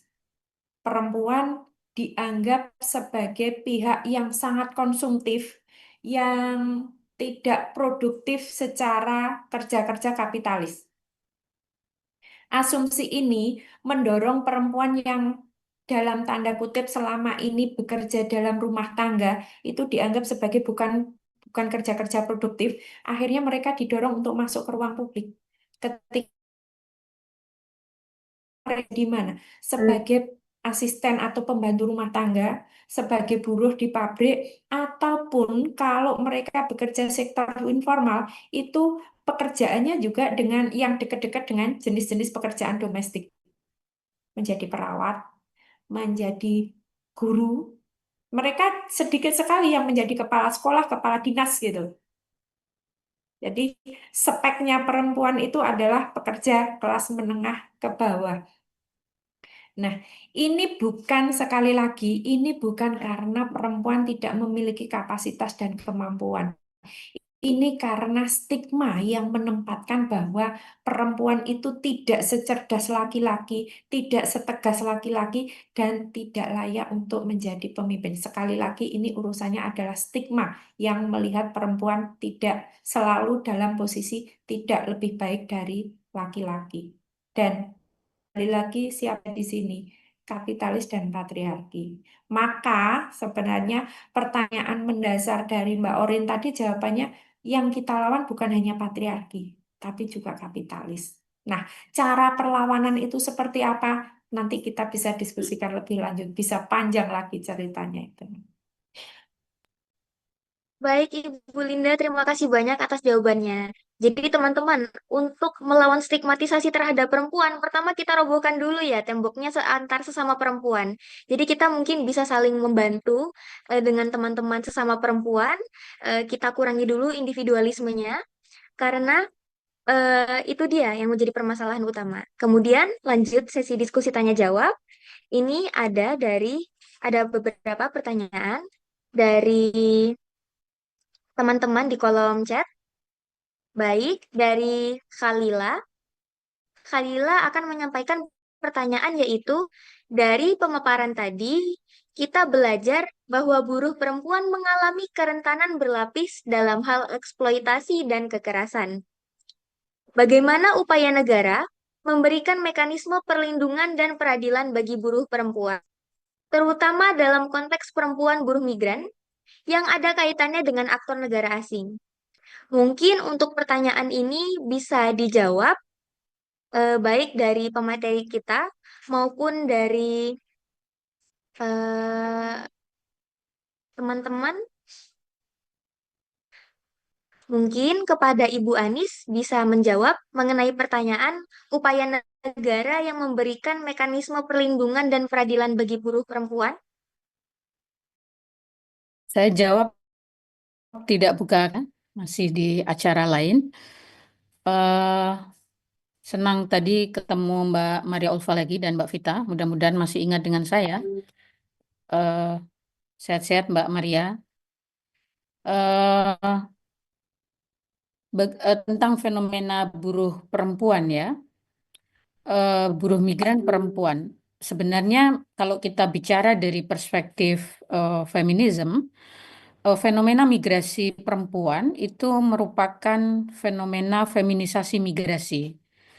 Jadi satu fenomena di mana perempuan itu terpaksa melakukan migrasi tidak hanya soal faktor ekonomi, tetapi juga karena lari dari situasi kekerasan,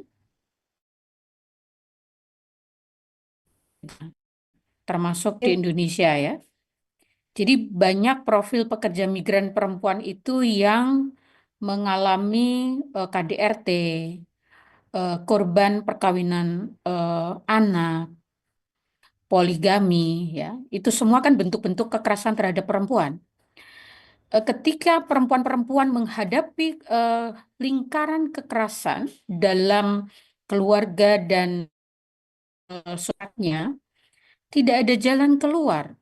Hukum tidak memberikan keadilan, masyarakat justru menstigma, sehingga bermigrasi ke luar negeri menjadi salah satu alternatif yang kemudian terpaksa dipilih untuk memutus mata rantai kemiskinan sekaligus untuk membebaskan dirinya dari belenggu kekerasan yang dialami. Jadi, dan ketika memutuskan untuk pergi ke luar negeri, di luar negeri juga seperti yang disampaikan Mbak Arya dan Mbak Vita tadi, kembali mengalami kekerasan, baik oleh majikannya, agennya, anak majikannya, yang sesungguhnya itu adalah rangkaian dari kekerasan struktural, karena di sana ada peran negara. Kebijakan migrasi yang dibuat oleh negara itu belum sepenuhnya berperspektif adil gender, sehingga kemudian pekerja migran perempuan itu rentan mengalami bentuk-bentuk kekerasan dalam keseluruhan proses migrasi. Anak yang ditinggalkan juga meninggalkan persoalan, keluarga yang ditinggalkan, pasangan yang ditinggalkan, tadi cerita Mbak Maria Ulfa ya, menghabiskan uangnya, poligami, itu potret secara umum. Jadi sesungguhnya fenomena feminisasi migrasi itu tidak hanya menjelaskan bagaimana perempuan dengan latar belakang pendidikan yang terbatas, pengetahuan terbatas, akses atas pekerjaan terbatas, perlindungan negara terbatas gitu ya. Tetapi juga menjelaskan bagaimana pekerja migran perempuan itu memiliki kerentanan berlapis terhadap berbagai bentuk pelanggaran hak asasi manusia, termasuk salah satunya adalah kekerasan berbasis gender. Tidak diupah, mengalami kekerasan, kekerasan seksual, fisik ya, dan lain-lain gitu. Kekerasan ekonomi, upahnya tidak dibayar penuh, tidak punya waktu untuk istirahat, tidak punya hari libur, tidak bisa menjalankan hak-hak yang lain, berserikat, berorganisasi, beragama gitu ya. Jadi betapa kompleksnya sehingga fenomena migrasi memang tidak bisa dibaca hanya menggunakan teori migrasi klasik, tetapi harus menggunakan pendekatan feminisme untuk menjelaskan bagaimana fenomena feminisasi migrasi itu merupakan salah satu kegagalan negara dalam melindungi perempuan yang kemudian terpaksa bermigrasi ke luar negeri, masih juga mengalami kasus-kasus kekerasan berbasis gender. Tentu pada 2012 yang lalu, Indonesia mengikatkan diri sebagai negara pihak untuk meratifikasi Konvensi Internasional tentang Pelindungan Pekerja Migran dan Anggota Keluarganya. Tetapi apakah itu cukup? Ya tentu tidak. Hari ini Indonesia sedang berdialog dengan Komite Pekerja Migran PBB sejak kemarin dan hari ini adalah hari terakhir untuk menjawab bagaimana implementasi konvensi itu melindungi pekerja migran kita di luar negeri, termasuk kelompok perempuan.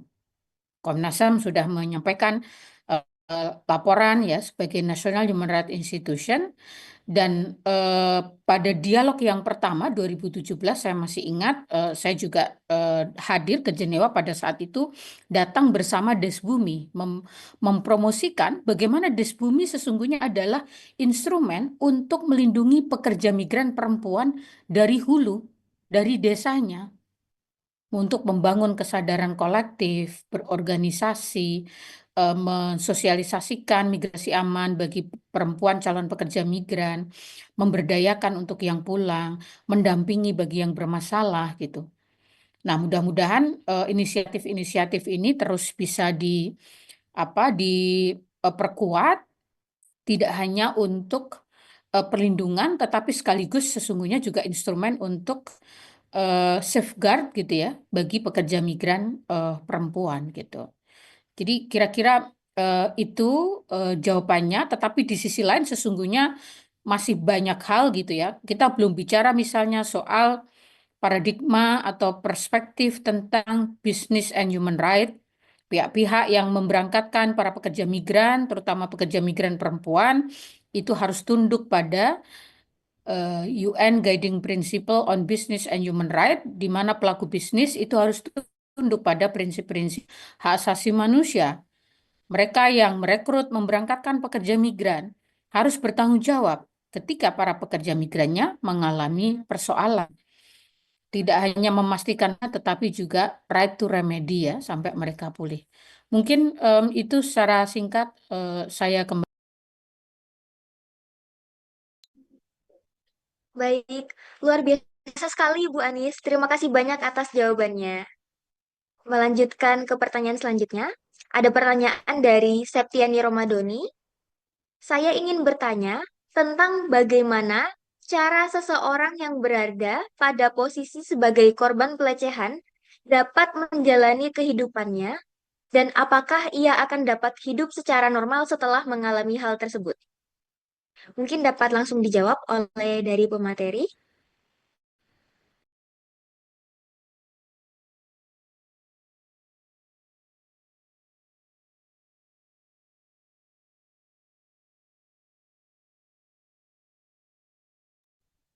Eh, ya, saya menjawab pertanyaan dari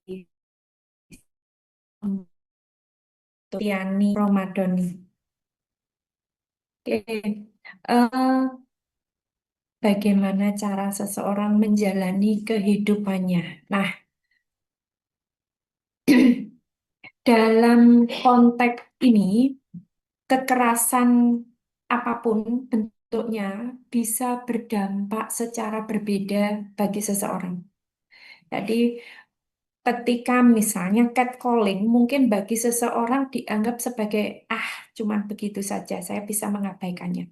Tapi mungkin bagi orang lain yang sedang berada dalam situasi khusus itu bisa memunculkan depresi, memunculkan ketidakpercayaan diri, bahkan memunculkan kecemasan yang bisa jadi membuat dia berkeinginan untuk bunuh diri dan macam-macam.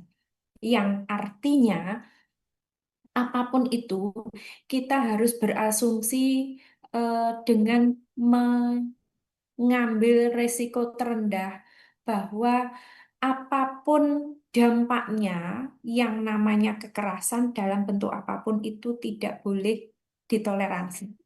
Karena resikonya bisa jadi fatal gitu. Nah, berikutnya eh, urusan bagaimana kemudian ketika dia terdampak entah itu depresi, entah itu dia kemudian tidak bisa beraktivitas di lingkungan sosial karena tidak percaya diri, karena justru terstigma, karena hal-hal yang lain begitu, maka itu sebenarnya yang harusnya menjadi tugas negara untuk membuat dia pulih seperti sedia kala dan bisa beraktivitas seperti semula dalam undang PKS, bahwa perempuan korban kekerasan itu harusnya mendapatkan perlindungan dan mendapatkan fasilitas untuk pemulihan. Bahkan ada restitusi atau semacam ganti rugi atas apa yang terjadi pada dirinya. Jadi semisal karena tindak kekerasan itu dia tidak bisa bekerja dan seterusnya, harusnya pelaku juga membayar itu. Selain itu, sebenarnya korban kekerasan seksual atau kekerasan dalam bentuk apapun itu juga harusnya dijamin sampai dia bisa reintegrasi ke masyarakat.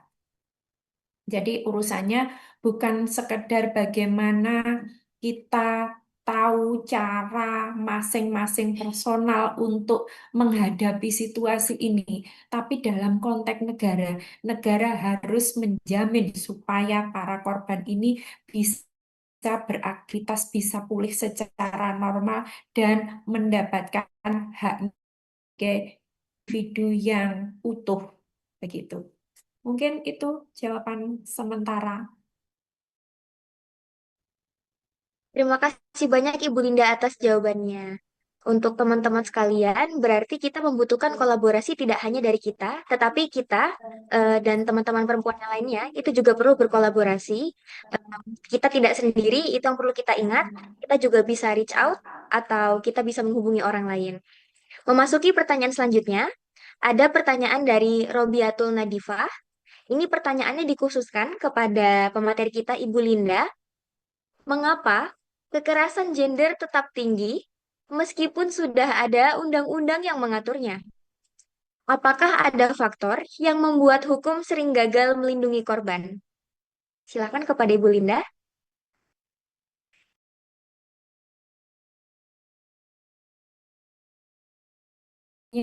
Berapa sih? Yang pertama dulu, mengapa kekerasan gender tetap tinggi meskipun sudah ada undang-undang yang mengaturnya? Kekerasan berbasis gender bukan melulu urusan aturan. Kalau kekerasan berbasis gender itu urusannya adalah cara berpikir tentang perempuan yang itu berbasis pada ideologi patriarki, maka undang-undang tidak akan mampu mengubah apapun. Karena undang-undang itu hanya melihat sesuatu yang nampak. Seperti begini loh, kalau kalian nggak punya kesadaran hukum tentang kenapa sampai muncul aturan penggunaan helm, maka kalian akan berpikir pakai helm itu hanya karena nanti kemungkinan kalian ketemu polisi, gitu kan? Nah, kalau itu yang terjadi, maka urusan ketaatan untuk pakai helm itu seolah-olah urusannya polisi. urusannya sebatas aturan gitu. Tapi kalau kita memahami bahwa pakai helm ini adalah urusannya untuk melindungi kepala kita nggak peduli apakah itu hanya dekat ketemu polisi atau tidak, enggak, karena orientasinya adalah melindungi kita. Demikian juga ketika kita berbicara tentang kekerasan berbasis gender. Kalau kita menganggap kekerasan berbasis gender itu urusannya adalah eh, ini urusannya hanya ada aturan. Maka ya bagaimana kita bisa mensiasati aturan itu sementara kita bisa tetap bebas melakukan kekerasan berbasis gender. Maka yang terjadilah sindikat di mana akhirnya pelaku berkolaborasi dengan aparat, bahkan mungkin dengan lembaga legislatif supaya ada celah dalam produk hukum yang ada. Itu jawaban yang pertama.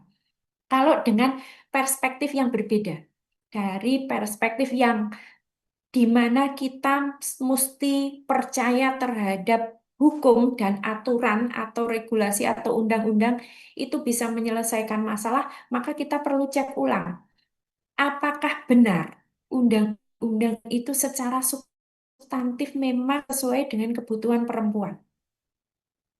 Apakah di situ sudah tidak ada celah bagi pelaku untuk bisa mensiasati aturan itu supaya lolos dari hukum?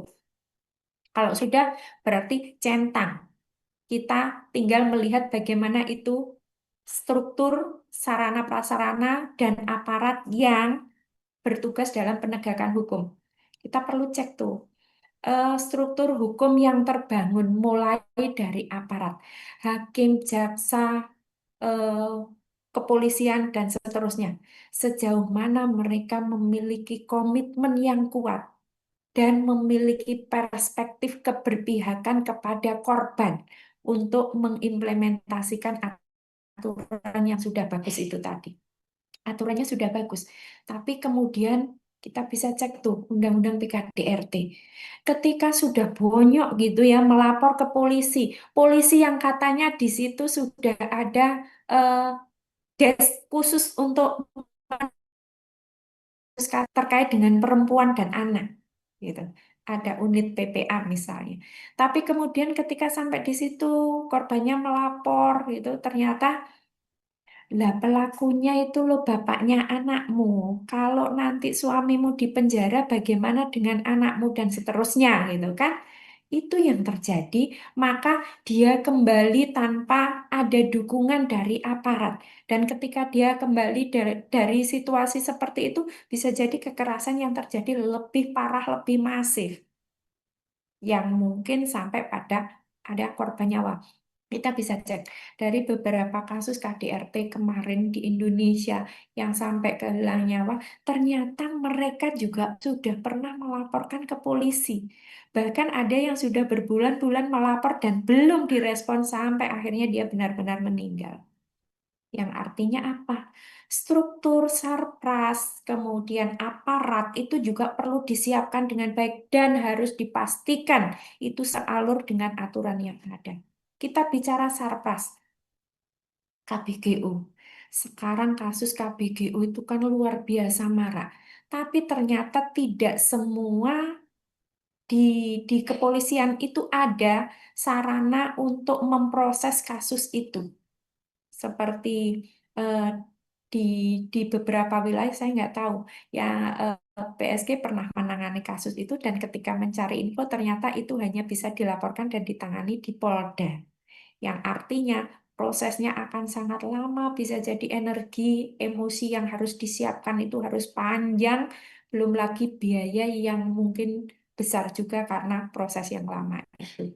Nah, ini masalah di layer yang kedua. Masalah di layer yang ketiga, bagaimana masyarakat? Masyarakat, literasi hukum masyarakat kita. Kita bisa cek itu. Kalian, kita bisa introspeksi deh. Di antara produk hukum yang terkait dengan kita, yang pernah kita baca secara lengkap itu produk hukum apa? Kita bisa menjawab masing-masing itu.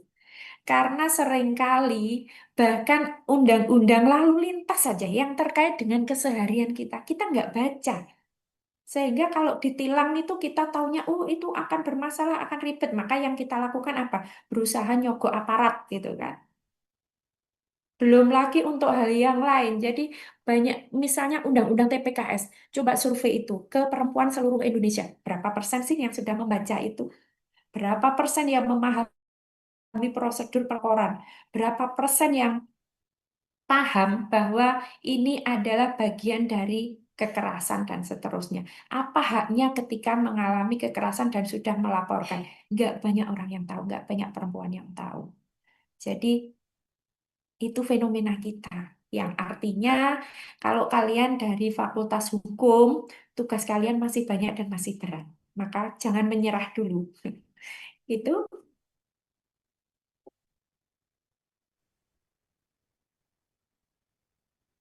Terima kasih banyak Ibu Linda atas jawabannya.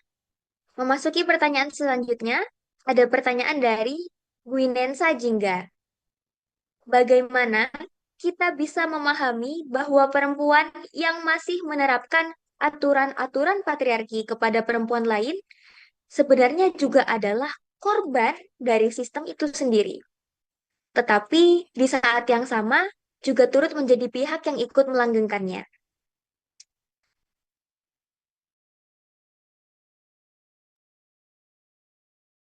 baik. Iya, jadi perempuan mengalami kekerasan bisa jadi akan memunculkan siklus baru di mana perempuan itu juga akan menjadi pelaku kekerasan terhadap perempuan lain, terhadap anak-anak, dan seterusnya. Ini kita bisa melihat dalam konteks perempuan yang seperti ini sangat mungkin dia adalah korban dari sistem patriarki. Patriarki tidak memberi ruang perempuan untuk memikirkan sesuatu yang lain, sesuatu yang berbeda, budaya dari sistem kemasyarakatan yang mereka tawarkan. Contohnya begini, eh, perempuan ketika dia berada dalam struktur patriarki, kita bisa cek ulang contohnya kasus FGM, female genital mutilation, sunat perempuan. Pelakunya siapa? Perempuan. Korbannya siapa? Perempuan. Dan bisa jadi sebenarnya dia juga tersiksa. Dia merasa tidak punya kekuatan, tidak boleh, dan harus tunduk pada situasi yang ada. Nah, kalau ini yang terjadi, maka yang perlu kita lakukan apa? Kita bongkar cara berpikir itu. Kita bangun kesadaran baru bahwa budaya itu harusnya positif. Budaya itu harusnya berisi nilai-nilai yang membuat semua manusia yang ada di dalamnya itu hidup nyaman, tidak terancam. Nah, kalau prinsip itu yang bisa kita tawarkan, maka mungkin budaya itu akan berubah. Yang artinya, sekali lagi, semangat untuk melawan patriarki itu perlu ditanamkan pada semua orang. Dan satu hal lagi, sekali lagi mungkin saya ulang, membongkar segregasi yang membuat kita tidak berprasangka negatif kepada sesama perempuan itu menjadi penting. Kita melihat fenomena, oh dia itu kok bisa sih ibu yang dulu pernah mengalami FGM kemudian melakukannya lagi kepada anaknya. Bisa, kenapa? Karena dia berada dalam sistem budaya yang membuat dia tidak berdaya. Maka yang perlu kita lakukan, ayo kita rangkul mereka. Kita bangun kesadaran bahwa itu merugikan perempuan dan perempuan itu boleh melawan. Itu yang perlu kita tanamkan. Jadi kalau di sini kita berkumpul berseratus orang dan yang di sini semua sepakat kita melakukan hal yang sama, maka bukan tidak mungkin budaya di luar sana bisa berubah. Jadi sekali lagi, sistem budaya, sistem patriarki itu bukan sesuatu yang berjarak dari kita. Itu adalah kita. Maka untuk mengubah itu, ya kita juga yang harus berada di depan. Itu. Saya kembalikan kepada moderator. Baik, terima kasih banyak Ibu Linda atas jawabannya. Memasuki pertanyaan selanjutnya, ada pertanyaan dari Anissa Safitri. Tadi sudah dijelaskan mengenai undang-undang dan peraturan oleh pemerintah, tapi tadi juga disebutkan bahwa untuk mengimplementasikannya akan sulit karena orang yang memiliki kekuasaan di atas masih patriarkis. Pertanyaannya, apakah masih ada kemungkinan suara perempuan akan didengar dan apakah ada keadilan untuk perempuan? Silakan dijawab kepada. Baik, jadi eh, saya ingin berusaha menjawab sesuai dengan konteks. Dalam hal ini kita bicara kemungkinan suara perempuan untuk didengar. Nah, yang pertama perlu kita lakukan adalah mendorong perempuan untuk bersuara dulu. Mendorong perempuan untuk bersuara dan merebut semua ruang untuk supaya perempuan didengar. Artinya begini, banyak contoh di negara-negara Skandinavia itu dianggap sebagai Swedia, Norwegia, kemudian negara-negara seperti Kanada begitu, mereka itu dianggap sebagai negara dengan tingkat kemudian tingkat kenyamanan hidup yang tinggi. Nah, dengan cara berpikir feminis liberal yang mungkin agak sosialis gitu, kita bisa mengidentifikasi situasi itu terjadi karena ternyata anggota parlemen mereka itu sudah banyak perempuannya. Jadi, eh, yang jelas sudah hampir berimbang antara laki-laki dan perempuan. Ini pernyataan yang klasik, tapi ternyata dalam konteks negara-negara tersebut hal ini efektif. Artinya apa? Mereka dan perempuan ini memahami kebutuhan perempuan, anak, dan mereka memiliki komitmen untuk memperjuangkannya. Ini penting. Keterwakilan banyak, tapi mereka tidak punya komitmen gender terhadap perempuan dan anak, itu juga percuma. Nah, yang diperlukan adalah keterwakilannya banyak dan mereka membawa pesan-pesan berisi kepentingan perempuan. Atau tidak, sebenarnya bukan kepentingan perempuan loh, karena yang diperjuangkan perempuan itu keadilan. Yang artinya juga dampaknya pada semua orang, bukan hanya kepada perempuan. Nah, ini yang terjadi di negara-negara itu. Dalam konteks Indonesia, maka berarti yang perlu dilakukan apa? Penataan ulang dalam sistem kenegaraan kita yang harusnya perlu afirmasi-afirmasi spesifik yang mendorong perempuan untuk masuk di ruang-ruang politik, di ruang-ruang pengambil kebijakan dan menjadi pemimpin. Dan yang kedua, setelah ruang itu dibuka dan perempuan bisa masuk ke sana, yang perlu disiapkan adalah juga perempuan yang tidak maskulin, yang tidak patriarkis, tapi perempuan-perempuan yang berpihak pada keadilan dan responsif gender. Itu penting. Nah, masalahnya adalah di Indonesia sekarang ini, kita bisa cek secara jumlah kita nggak memenuhi 30%. Secara eksistensi, mereka hadir belum tentu mewakili kepentingan perempuan. Banyak juga ternyata wakil rakyat perempuan yang justru lebih maskulin, tidak responsif gender, atau bahkan justru masih menganggap perempuan itu ya sebagai pihak yang sebagai objek saja dari setiap program yang ada. Itu yang terjadi. Maka Anda perlu bertanya pada diri sendiri, sejauh mana memiliki komitmen untuk ikut masuk dalam proses perubahan ini. Karena jangan-jangan di antara kita, di antara kalian, masih juga memiliki persepsi yang negatif tentang perempuan yang berpolitik maupun perempuan yang memiliki ambisi sebagai pemimpin. Kita kan selalu berprasangka toh terhadap perempuan. Kalau ada perempuan nyalek, itu karena saudaranya sudah pernah menjadi kepala daerah.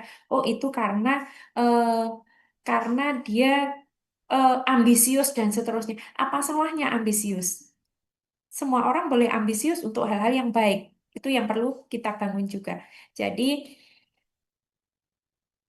suara perempuan untuk didengar dan ada keadilan itu sangat mungkin dengan adanya perubahan sistem itu tadi. Perubahan sistem itu tadi juga berasal dari mana? Dari semua pihak. Dari kita yang menyambut baik dan mendorong kebijakan-kebijakan yang responsif dan spesifik dengan afirmasi itu, dan juga dari pemerintah harusnya ada komitmen ketika kita sudah meratikan dan sekian regulasi maupun norma global yang itu mendorong kesetaraan hak, tapi ternyata belum diimplementasikan, ya sebenarnya pemerintah sekali lagi memiliki dosa di sini. Begitu, Mbak Orin. Terima kasih banyak Ibu Linda atas jawabannya. Kita lanjutkan ke pertanyaan selanjutnya. Ada pertanyaan dari Adinda Rizky.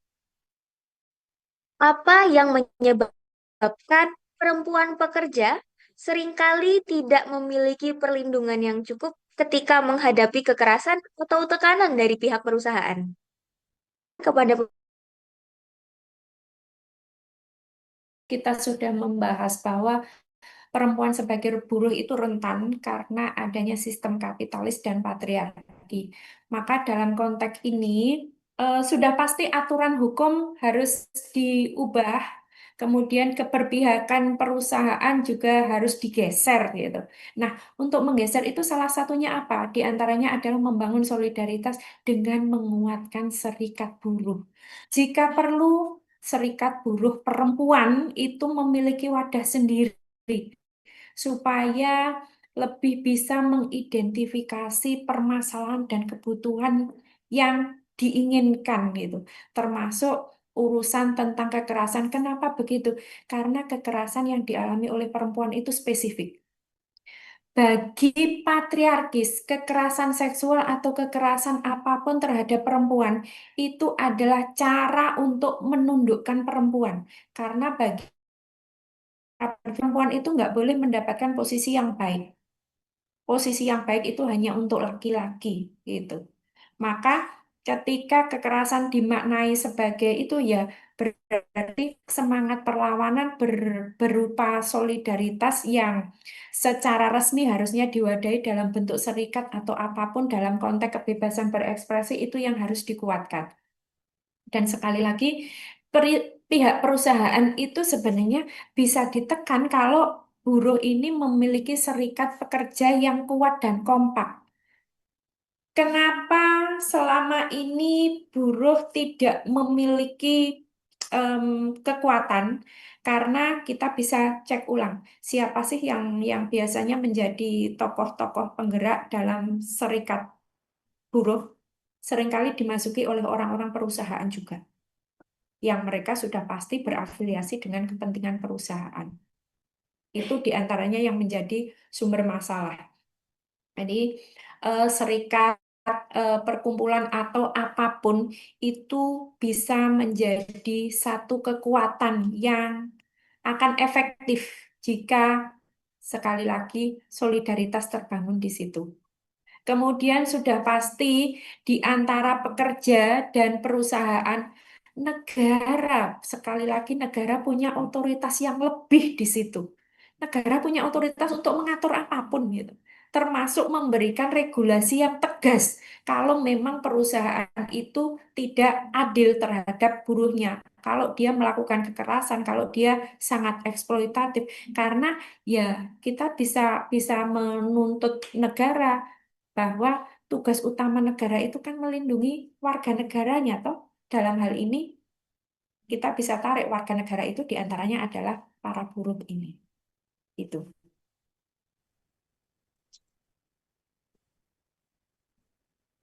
Baik, terima kasih banyak Ibu Linda. Melanjutkan pertanyaan selanjutnya. Ada pertanyaan dari Nabila Fajrin dan pertanyaan ini dikhususkan kepada Ibu Anis. Tadi disampaikan bahwa Komnas HAM membuka kembali kasus ini karena desakan banyak pihak. Lalu, jika Komnas HAM tidak didesak oleh banyak pihak, apakah Komnas HAM tidak akan membuka kembali kasus ini? Kemudian, apabila terdapat bukti baru mengenai kasus tersebut, apakah bukti tersebut dapat dianggap kredibel? Mengingat kasus ini telah berlangsung selama lebih dari 30 tahun. Dipersilahkan kepada Ibu Anis.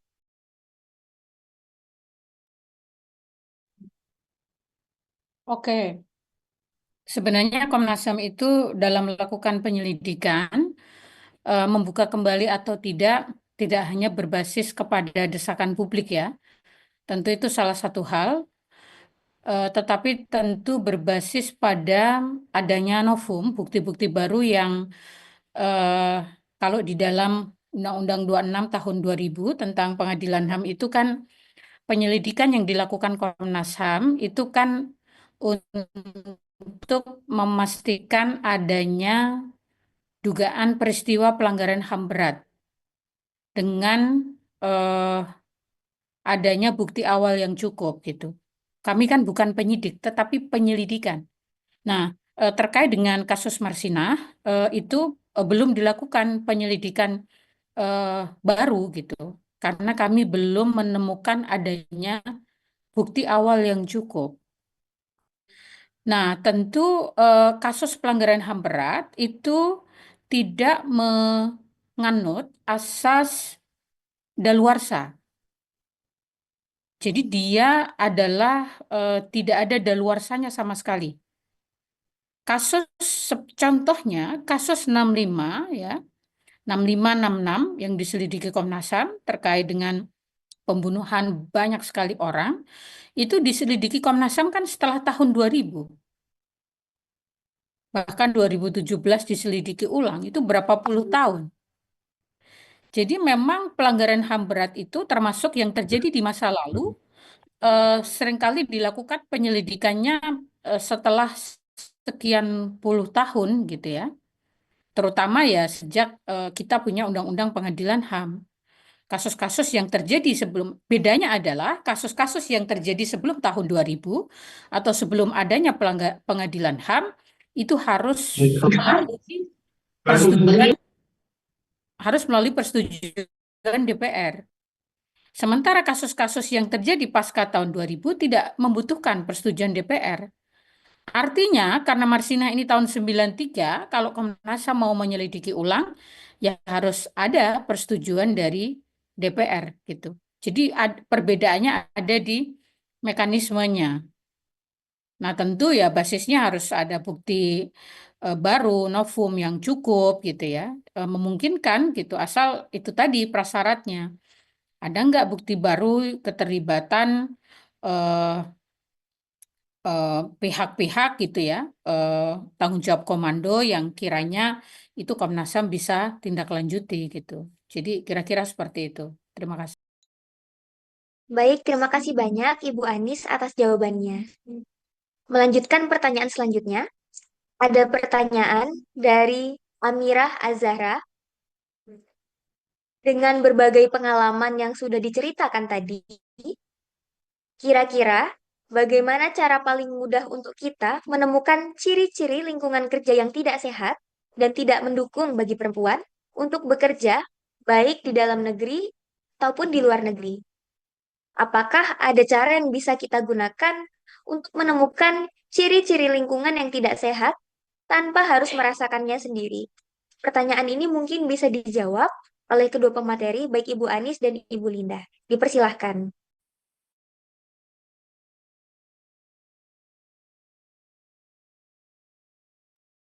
Eh, baik. Nah, ini yang susah ya. Bagaimana cara mengenali lingkungan itu sehat untuk dalam konteks ini aman untuk perempuan gitu ya. Bisa jadi lingkungan ini akan bisa kenali kalau kita dekat dengan lingkungan yang kita maksud gitu. Dan memang kita butuh cara khusus untuk bisa mengenalinya. Bahkan kenapa demikian? Karena terkadang kita sudah masuk di lingkungan kita bahwa lingkungan yang ada di sekitar kita itu tidak sehat, tidak aman gitu. Contohnya begini, kita sering ketika kita berada di lingkungan di mana ada kultur maskulin yang dominan, maka seringkali yang muncul di situ adalah lelucon-lelucon seksis yang dianggap wajar. Dan yaitu tadi masalahnya adalah ketika kita menganggap wajar, akhirnya kita nggak merasa bahwa lingkungan yang seperti itu sebenarnya bukan menjadi bagian dari salah satu ciri lingkungan yang aman. Kemudian di lingkungan itu misalnya laki-laki yang dominan sebagai pemimpin dan memonopoli keputusan, bahkan yang terkait dengan kepentingan para perempuan. Itu juga sebenarnya ciri lingkungan yang berpotensi untuk memunculkan kekerasan. Berikutnya, kita bisa cek nih kalau kita misalnya mau bekerja atau ingin bekerja di suatu perusahaan, apakah ada kebijakan atasan di situ sebelum kita memutuskan untuk masuk di situ. Adakah mungkin SOP tentang pelecehan seksual, adakah mekanisme pengaduan, atau mungkin ada cerita atau ada sanksi tegas yang disiapkan jika terjadi kekerasan itu, gitu. Kemudian berikutnya kita perlu juga mengenali struktur kerja yang mungkin hierarkis atau otoriter atau yang bisa saya bahasakan dengan sangat maskulin juga. Misalnya ada aturan di awal. Kalau kalian membaca lowongan pekerjaan itu sering nggak sih kalian baca bersedia bekerja dalam apa? Dalam tekanan atau apa gitu ya? Itu seringkali kita baca toh. Nah, kita perlu menafsirkan juga. Jangan-jangan ini sistem kerjanya nanti tidak sehat karena belum-belum kita sudah disuruh bersiap-siap untuk mendapatkan represi di situ. Yang artinya bisa jadi perusahaan menginginkan kita patuh tanpa banyak tanya, tanpa ruang negosiasi, dan bisa jadi dikondisikan dengan ancaman, intimidasi, atau mungkin gaslighting, dan seterusnya. Kemudian kita juga perlu cek ulang, apakah di lokasi tempat kerja itu perempuan banyak yang dalam posisi strategis. Kalau ternyata jabatan manajerial itu didominasi oleh laki-laki, kemudian di situ ada asumsi bahwa kerja-kerja perempuan itu berisiko, ada rekrutmen khusus berbasis gender dan seterusnya, jangan-jangan itu juga bukan lingkungan yang aman. Kemudian misalnya Anda juga perlu mencari cerita tentang jenis pekerjaan atau lokasi yang Anda tuju. Apakah di situ ada normalisasi lembur secara berlebihan, target tidak manusiawi seperti yang saya katakan itu. Apakah ada cuti haid, cuti hamil, dan seterusnya. Kemudian berikutnya kita perlu cek juga, adakah ruang aman dalam konteks ruang yang benar, yang sebenarnya ada gitu. Misalnya area kerja yang itu bisa terbuka, dilihat banyak orang dengan penerangan yang memungkinkan tidak adanya kekerasan, kemudian adakah CCTV dan seterusnya gitu.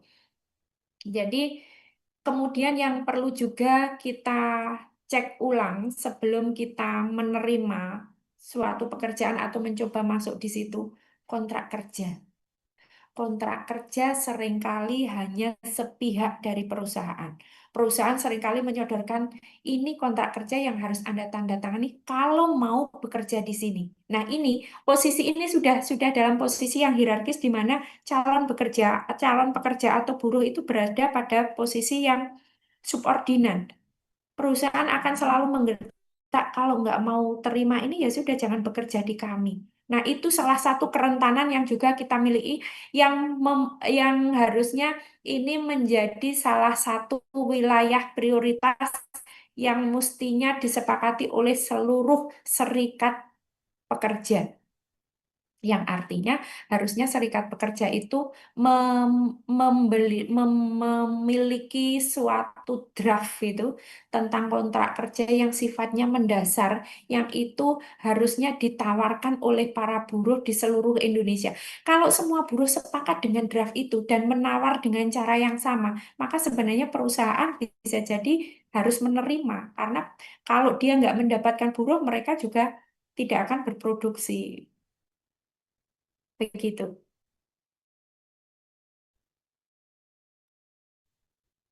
Baik, terima kasih banyak Ibu Linda atas jawabannya. Sesi diskusi tanya jawab mungkin dicukupkan sampai sini dulu, teman-teman. Terima kasih kepada teman-teman audiens kalian yang sudah sangat antusias mengajukan pertanyaan. Ini pertanyaan banyak sekali soalnya. Dan bagi teman-teman audiens yang pertanyaannya belum terjawab, mungkin bisa terjawab di lain kesempatan. Sekali lagi diucapkan terima kasih banyak untuk Ibu Anis, Ibu Linda, Ibu Vita, dan Ibu Maria. Kita sangat beruntung hari ini karena bisa mendengar pemaparan langsung dari perempuan-perempuan hebat. Hadirin sekalian, kita memperingati 16 hari anti kekerasan terhadap perempuan bukan hanya sebagai ritual tahunan, tapi sebagai komitmen bersama. Komitmen untuk menjaga ruang kerja yang aman, ruang publik yang manusiawi, dan ruang keluarga yang bebas dari kekerasan. Komitmen untuk berani bersuara ketika melihat ketidakadilan. Komitmen untuk tidak membiarkan siapapun jadi Marsinah berikutnya. Semoga diskusi hari ini menjadi energi yang menyala terus, bukan hanya dalam pikiran, tetapi juga dalam tindakan. Tindakan kecil yang konsisten jauh lebih kuat daripada 1000 slogan yang hanya lewat. Sekali lagi terima kasih kepada seluruh pemateri, narasumber, peserta, dan panitia. Terima kasih karena telah menghadirkan harapan dan menguatkan langkah kita bersama. Saya kembalikan kepada Kak Adiba selaku MC.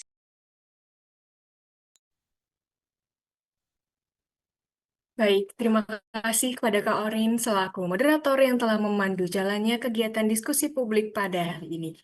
Mengingatkan kepada para peserta yang berada di ruang Zoom untuk mengisi presensi yang telah kami bagikan melalui kolom chat.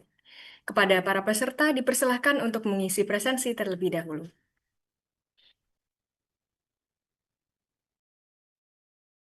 Baik, memasuki sesi dokumentasi.